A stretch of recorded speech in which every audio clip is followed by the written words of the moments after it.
Shabbat Shalom, everyone. On this Shabbat Vayera, at the very beginning of the Parsha, as I mentioned before, Avram, not yet Avraham, is recovering from having circumcised himself. And he is visited upon by three strangers who appear at the entrance of his tent. Now picture this. We have a large chuppah, basically, a tent that's open on all four sides. And these messengers are, according to the commentators, are God's presence, God's messengers. So the next time that you are visited upon when you are ill, either by phone or in person or on Zoom, know that that is a messenger, a malach, a messenger of the Holy Blessed One, coming to be with you by your side. This Parsha Vayera is all about radical hospitality. I will admit that it's about a whole lot more than that. Because not only do we have this scene that we're going to jump into for a bit, then we will be jumping to the scene of Avram at Sodom and Gomorrah, where, even though we'll soon see that his nephew Lot behaves with as much generosity and hospitality as Avram does, things turn out a little bit differently. Later on in our Parsha, that we're not going anywhere near this morning, is the Akedah. Talk about things that take my breath away. The binding of Isaac. Radical hospitality. Let's start from the very beginning of the Parsha. Vayera elav Adonai be'elonei mamrei vehu yoshev petach ha'ohel kechom hayam. I love these cartoons that I found. Here comes Avram. He's rushing out to meet these two, the two voyagers, these two journeyers in the Kechom Hayam. Kechom Hayam, and it's like the heat of the day. So picture, for those of you who are familiar with Washington summers, even hotter than that, because we're in the desert here. Yud He Vav He appeared to him by the terebinths of Mamre. What's a terebinth? It's basically a big stand of trees. He was sitting at the entrance of the tent as the day grew hot. So we understand that he was just waiting to be his hospitable self, to live out of the Avram that he was meant to be. And here come these three strangers, and he rushes out to greet them. Now you'll notice that I have highlighted in green a couple of words here. Vayera elav Adonai, that Yud He Vav He appeared to him, meaning Avraham, and then it says Vahu Yoshev, that Avraham was sitting. So we have two relatively staid verbs, right? To look up and sitting, right? They're not active verbs, but they are verbs nonetheless. We're going to be getting into those verbs even more depth right now, because now you're going to notice there are verbs in green as well as verbs in red. V'yisa einav vayar v'hine shlosha anashim nitzavim alav vayar ratzikrotam mivpecha ohel v'yishtachu arza. I think I just channeled our beloved Chazan Jack. Vayisa. He raised his eyes and he saw. So the same two verbs were we just had, right? And he sees the three men, but I'm not quite sure we know they're men, but according to the gendered language of of Hebrew, we have anashim, and he sees them. Okay, now what does he do? Now he gets really active.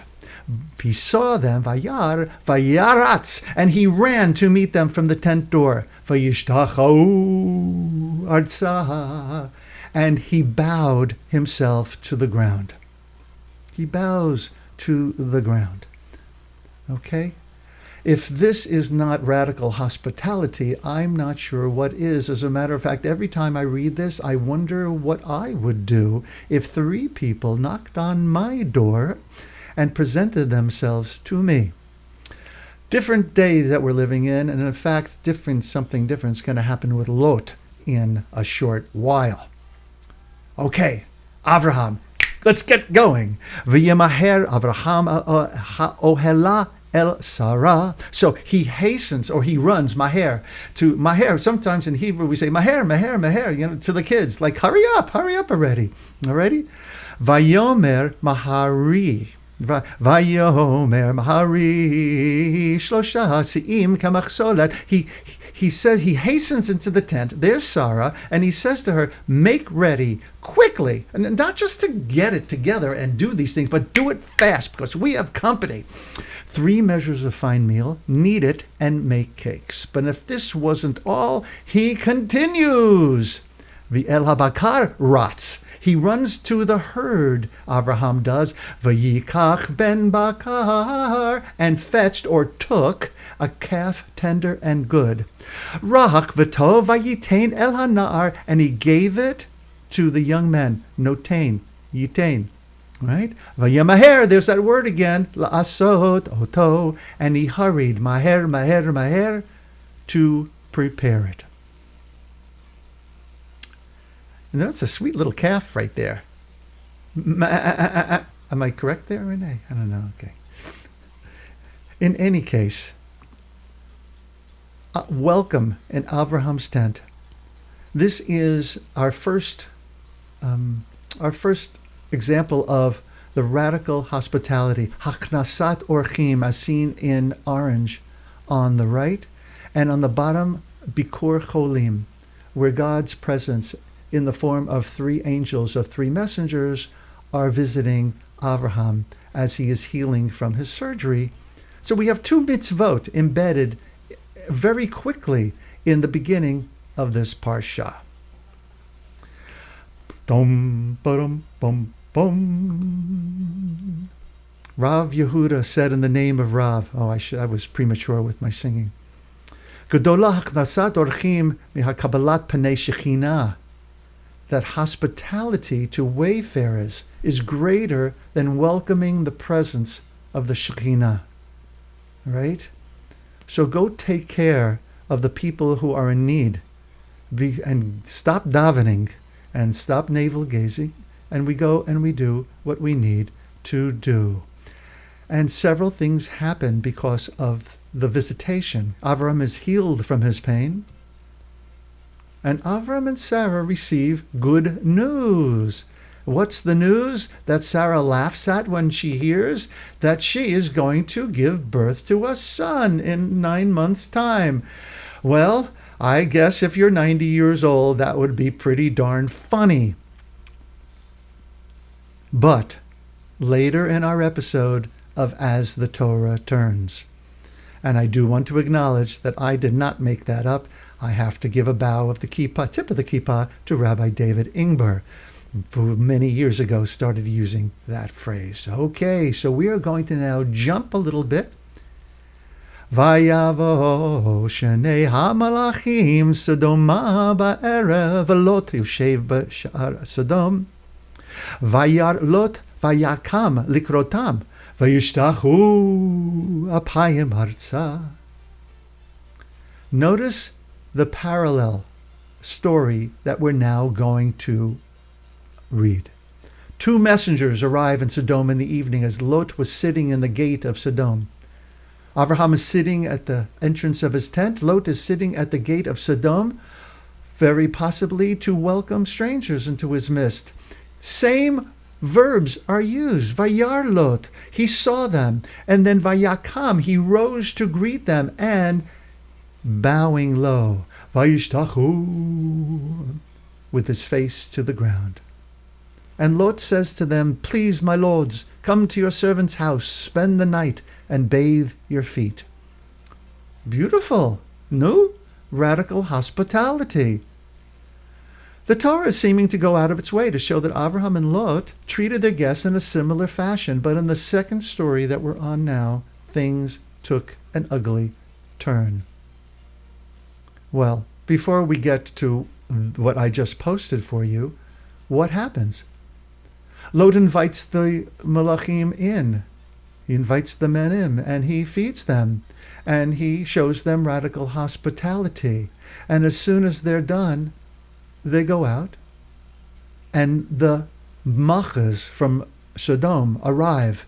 And they start shouting at Lot, "Where are the ones who came to you tonight? Bring them out to us that we may be intimate with them." You know, in Hebrew, when you see the word Yodea, we're not talking about a friendly conversation.